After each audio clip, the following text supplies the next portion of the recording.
do anything about it. It's not time to blame them. It's not time to say whose fault was it. Time is now right in order to build and to team up, no matter who made the mistakes. I'm not talking about the ex-leaders, of course. I'm talking about the people who are aware what's right and what's wrong. We're talking about the 2 million Egyptians who live abroad. Time for them to help the local people. Time to invite investors. Time really to build Egypt. But people are also asking for transparency, and they want to know where was the truth. Okay. And where is the truth right now? So that's why the only one who can tell us this, the General District Attorney, Mr. Abdul Mahmoud, he has to tell us, yes, this investigation came up with 1, 2, 3. Mr. Tantawi has to tell us, yes, we will allow this court hearing to be shown in public. While we are watching this, we cannot sit for another 2 years watching them and doing nothing and waiting for our money. Of course, no. So what I'm really saying, all those Fridays for the past 6 months, we haven't done the production Friday. Time has come to do a production Friday. That's a good Friday. Time has come to team up Friday. Time has come to say, let's invite our Egyptian who lives abroad to come here and help us, not only with money, with know-how, with knowledge, with education, with giving us their experience, with supporting the local Egyptian, because those are our best ambassadors abroad. And time has come to ask them, what do we need? How to really produce our food? How to build our factories again from scratch? So time has come to face the facts, not to pretend that we have no problem, and we would like to know what did Mubarak was wearing, how many, how much money did he take, how much did his team? Yes, we know that this is a big problem, but the proper people will watch this problem. They will bring us our money. They will team up internationally to bring us this back. Right. And from the Guardian here, Egypt hit by new wave of protests as military postpone election.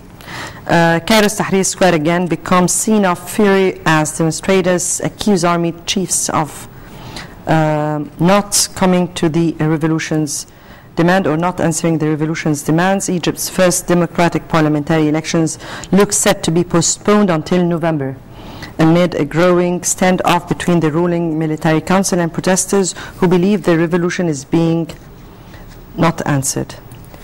What's your comment to that?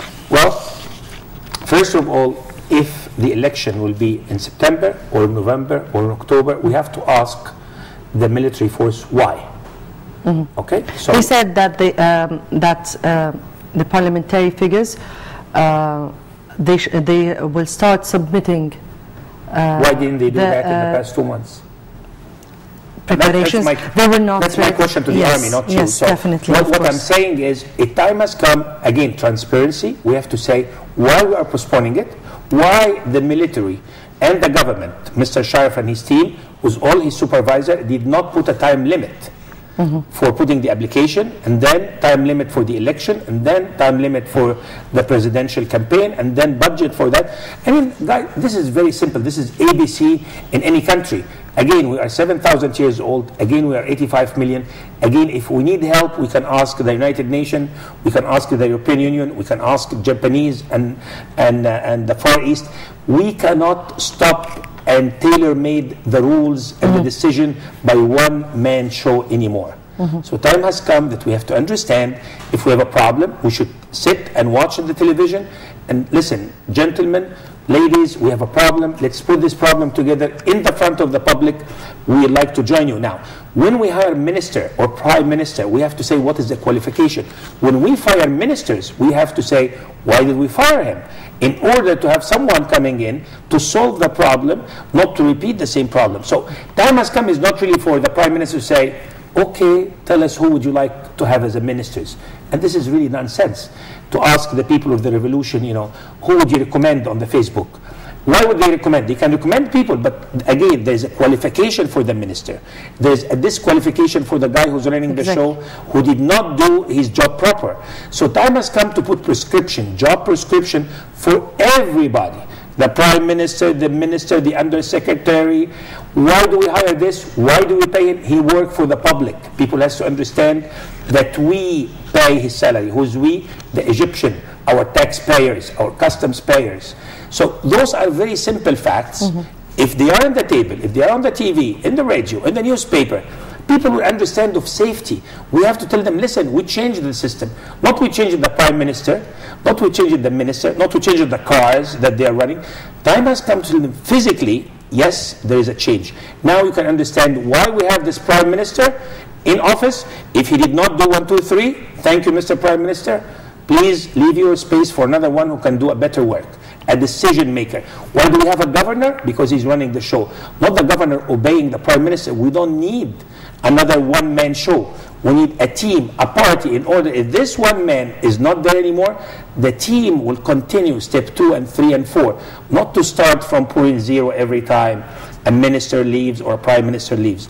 So really, we have to go on with strengths and with plan and with production power. This is the only way that Egypt will see the light at the end of the tunnel. Right. The New York Times in Egypt purged Mubarak-era police officers.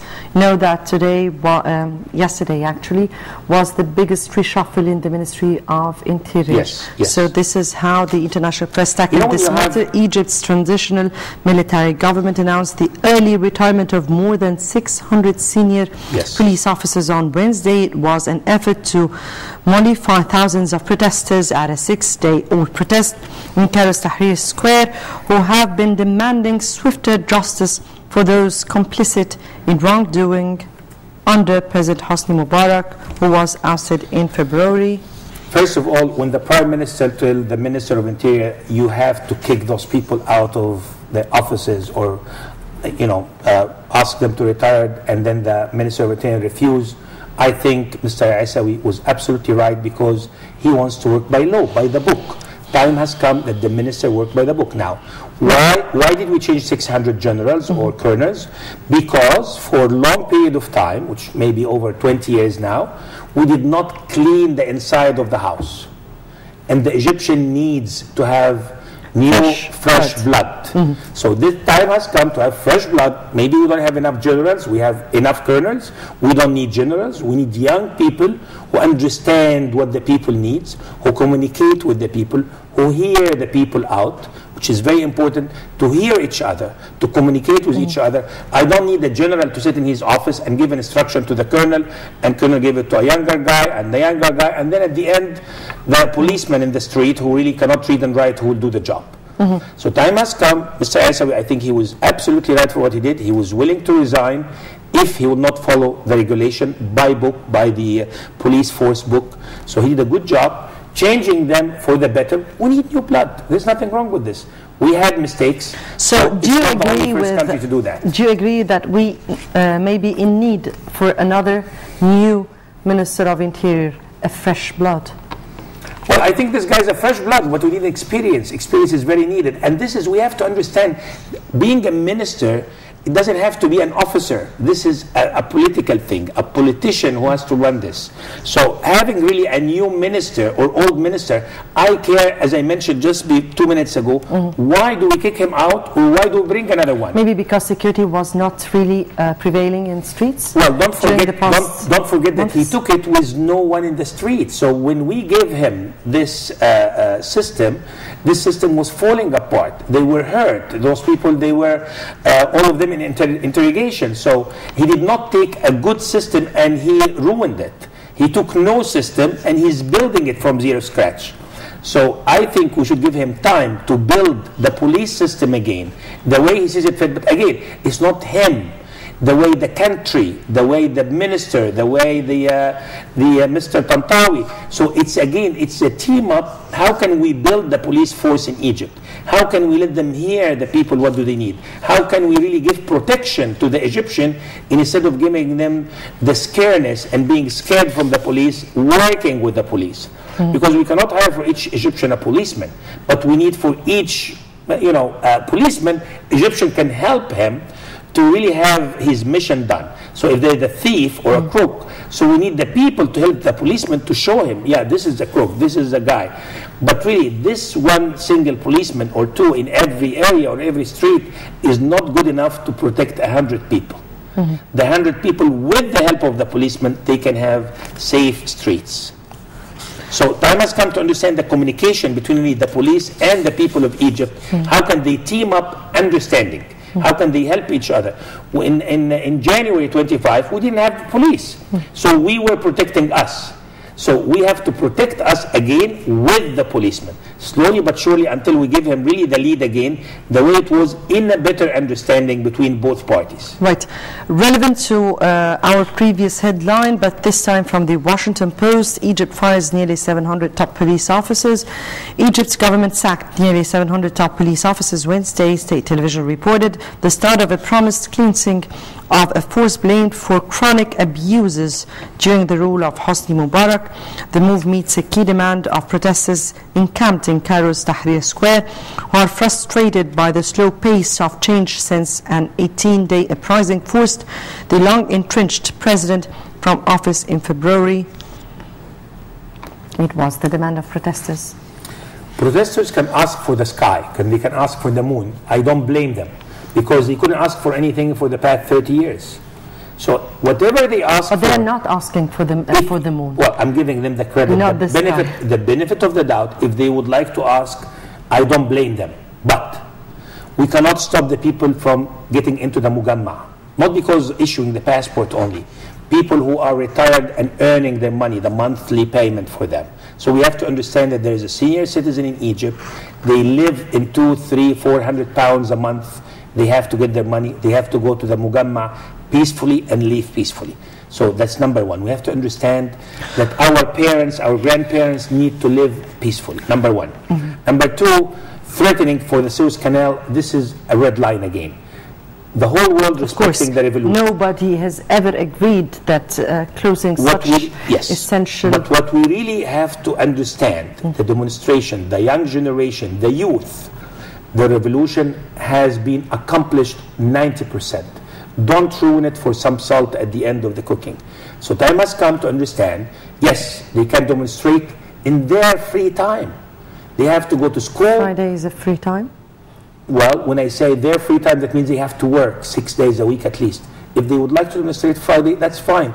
But since Tuesday, I hear that people, since last Friday, they didn't leave the Tahrir Square. So I don't mind for them to demonstrate. But I do mind if we really stop all the factories, if we stop all the schools, if we stop all the universities and say, we need our rights. Now, where do we get the money to give them the rights? Most of the requests, most of their asking is better life, better homes, more money, more salary. Again, I'm not blaming them. They can ask for more than this. You need, as I mentioned before, you need 1,200 pounds a month? No, you deserve 1,500, but work for it.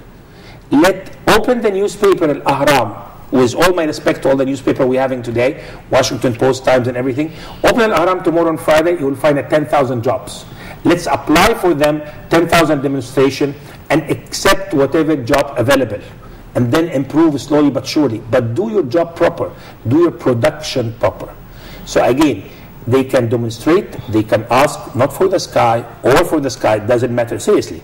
And accomplish their mission by working, by productivity. And then in their free time, when they work from 9 to 5, I don't mind if they protest 6, 7 days a week after working hours, from 6 p.m. to 10 p.m. Go to sleep, work hard, and come back and demonstrate. Then we can hear each other. The country has to move on. But otherwise, if Ramadan is coming in 2 weeks and we don't have enough food for them, what would those demonstrations will do with their family?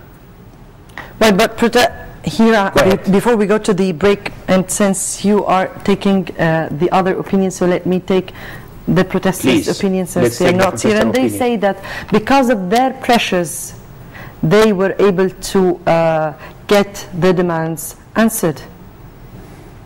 Because of their pressures, because of their sit-ins, because of their protesting. لا يكلف الله نفسا إلا وسعها. God will never help us unless if we ask something reasonable. So yes, some of their requests were answered, but we cannot answer all the requests. When I say we, that means the Egyptian government. Of course, I'm not from the government. But again, the government, if we need really anything to be accepted, it has to be reasonable, within reach. So the government right now, they have no income. What income do they have? People stopped really importing cars, which customs money, so we don't have. People stopped really productivity in the factories, so there's no income. People stopped paying taxes for the past 6 months, so there's no income of taxes. How can we give them raise? Do we print money? That means we lose our currency? Did we finish our reserve? Really, if I put myself in the government now,